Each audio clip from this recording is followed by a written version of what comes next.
So AFC Bournemouth have just finished their double header against Real Sociedad at Vitality Stadium. Final score was goalless. We're going to come on to that match shortly. This morning, though, behind closed doors, a side comprising half a first team by AFC Bournemouth. They were at the Performance Centre, and that was a 1-1 draw against the La Liga side. Evan Nilsson scored first before the opposition notched, I think it was 89 minutes, when Ander Barrini went through and scored a left-footed goal. Highlights on AFCB TV. The side that Bournemouth put out, I've got to say, this morning, it included a number of senior players, including Meps, Scott, Evan Nilsson, Dango Wantaway, sorry, I read that wrong, Ouattara, Smith, Soler, Traore and Billing. By the way, in terms of Dango, he got the assist for Evan Nilsson's goal, but what is his situation? Mark McAdam this morning, right, tweeted that Dango Ouattara played 90 minutes for AFCB against Real Sociedad this morning. It gives you indication as to how close any potential departure is, or not, as the case may be. Although, when you're taking into account minutes that players have, can you really read too much into that after Zabani had 84 against West Ham in this summer series? But then this afternoon, about a minute before the game kicks off, in the 5:15 kickoff, he tweets that Brentford have held initial talks with Bournemouth about signing Dango Ouattara this weekend. No agreement yet, but talks are understood to have been positive around a deal being agreed. Dango wants to leave AFCB and has made that clear. It doesn't rain, but it pours, eh? Talk about the Exodus effect. Anyway, back to the football. And sounds like it was a pretty good run out this morning. You can see some brief highlights online, as I said, and also from a Real Sociedad perspective on their X account too. Like I say, sumptuous Dango and Evan Nilsson link up that put us ahead. I think the Sociedad defenders claiming for offside. But anyway, what that team that we put out meant that we could pretty much name the starting 11 at 5:15. In our Telegram group, I actually picked 10 out of 11, not realising that Roman Favre would not be part of it. I assumed, given the limited options that Andoni had for his second fixture, that he might be in the number 10. However, as you can see from the team sheet, it was to be the ever-energetic Ben Winterburn that would be in. So, as we see it, it's Petravic in goal. From right to left, Araujo, Hill, Senesi, Truffert. Across the back, and then Adams and Tav as the midfield pairing, Winterburn straddled by Semenyo and Brooks, and then Krupi up top. I'd love to know how Cliver is, as well as Christie, an update on Cook, how long that would be. It would just be good to know. Be useful, right? Although we know he's out for 2 games anyway through suspension. And also, where is Sinistera?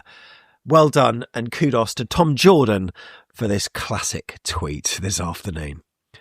But the match, it was Dean Court, I don't know, what do you reckon, about 70% full? It was a glorious sunny Saturday, not a bad turnout, as I feared, after seeing Antoine Semenyo's call to arms on social media yesterday about buying tickets. But it's good to see so many people taking up the opportunity to unlock the opportunity to get Premier League points. That would have got them on the ladder. So fair play to you. You've got a chance to watch the real deal when the season begins. For those who didn't go, don't go WhatsApping me when Manchester City or Liverpool or Arsenal or Man United come down, because today was your chance. You missed it. But look, maybe the people who did miss it might have been justified if you take a look at the food prices. £6 for a hot dog. And this was the hot dog. Not great. Here are the menus, by the way. And yeah, prices have gone up. I think Rob AFCB noted that it's like 9% rise on pies. You'll note, though, if you combine a beer with a food item, that's meal deal A on the menu, you can, I think, pay 11 quid, which if you combine those two last season, it was 10.75. So the more you spend, the more you get closer to last season's prices. There's a good plot. These guys know what they're doing, don't they? Anyway, onto the game. I thought it was a decent test for us. The intensity was probably no more than 70%, but it was nice to see a few familiar patterns of play, a few flashes which, you know, provided a bit of joy. A penalty save was good to see. More of that, please, Petravic. But as to what Andoni could learn from that game, not so sure. Maybe that certain players can be good enough We'll get onto that later on, but it's certainly fitness in the bag though. So let's go through the big chances.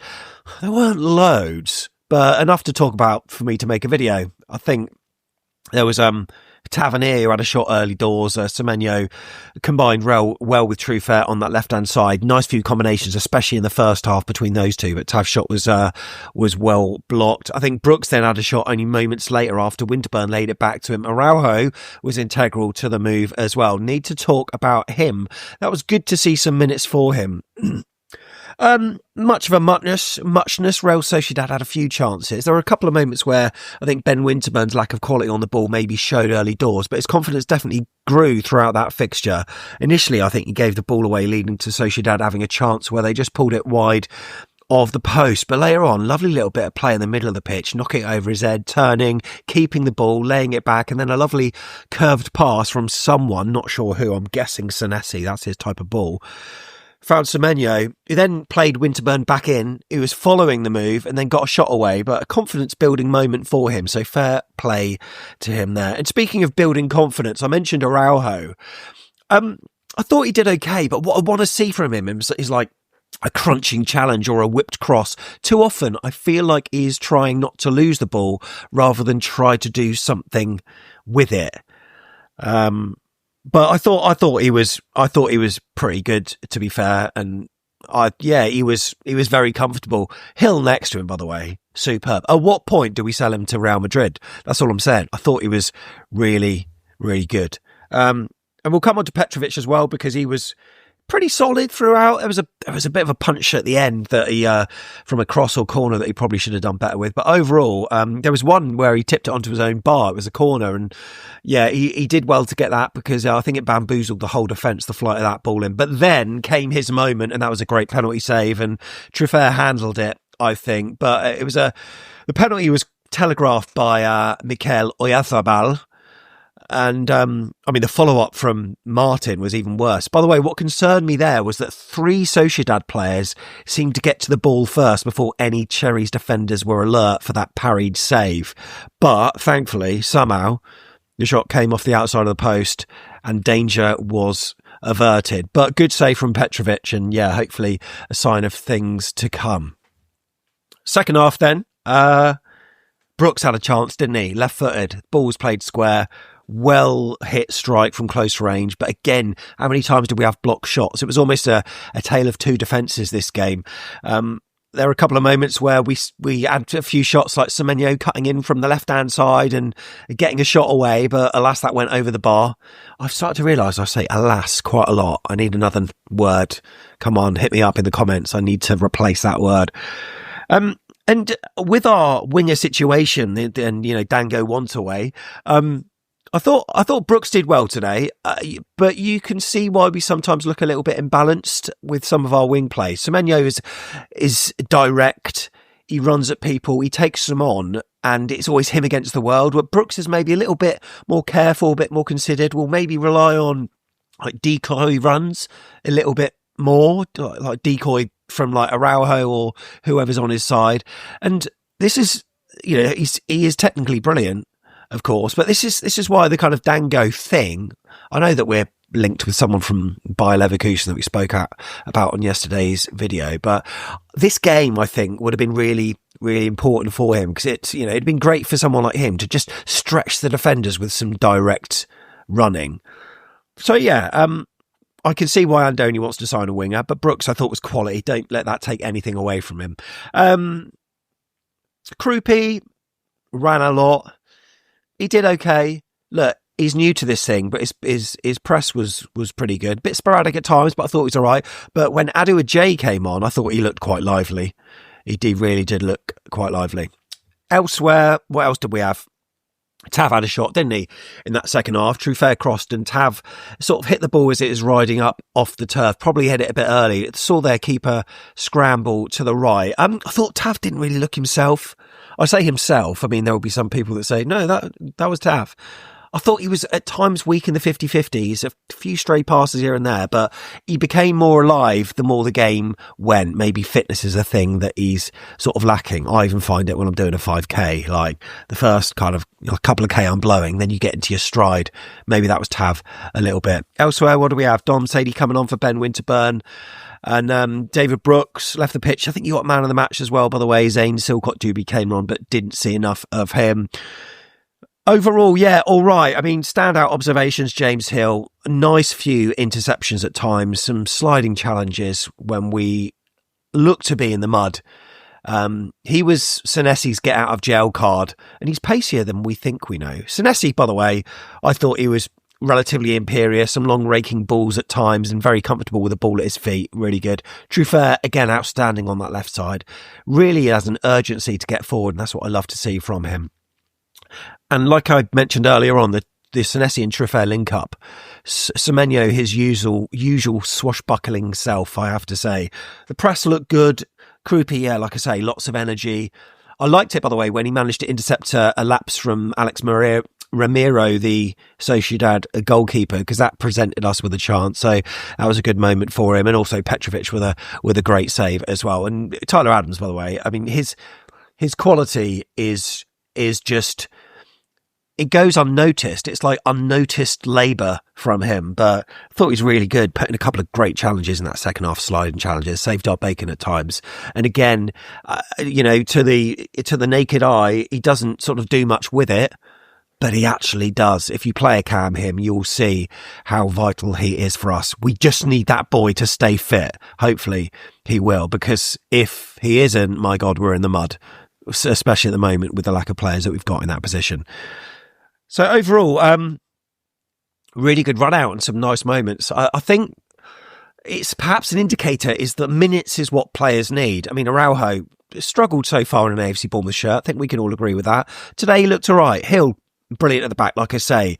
Truffert's like really, really reliable. And even like Ben Winterburn, whilst he kind of lost the ball a couple of times, he grew into it and he provides that energy and desire. And he's just someone that we can have to bring on in the latter stages to keep running when we need the legs. Not a first choice, of course not, but an impressive calibre nonetheless, for hopefully we don't have an injury crisis. But if we do, we know that he can step in like he's done a few times this last season. So it all starts here then for Bournemouth, doesn't it? In 6 days, we have Liverpool, a team that is sorted, it's ready, it's prepared, it's well drilled. For us, it's anything but. However, in Iraola we trust. Hopefully our recruitment team can help, bolster his options a little bit. Even today, there have been a couple of murmurings, including Inter rejecting 35 mil offers from both Crystal Palace and Bournemouth for Jan Bissek. 40 million euros could change Inter's mind, but they are looking to keep hold of the defender. That is Gazzetta dello Sport. Sound a bit like James Richardson with that.